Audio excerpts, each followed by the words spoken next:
Warning: our YouTube channel and its videos may contain scenes, language, and content that may not be appropriate for all audiences.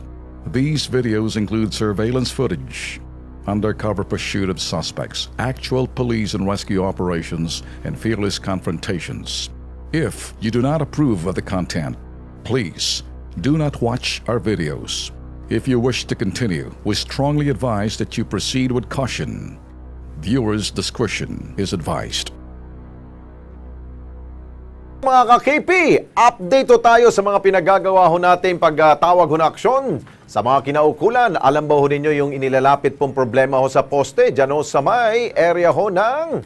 Sige, go! Update! Poste ho na nakikita ho noon po sa may Barangay Makabling sa National Highway po yan ng Santa Rosa City, Laguna.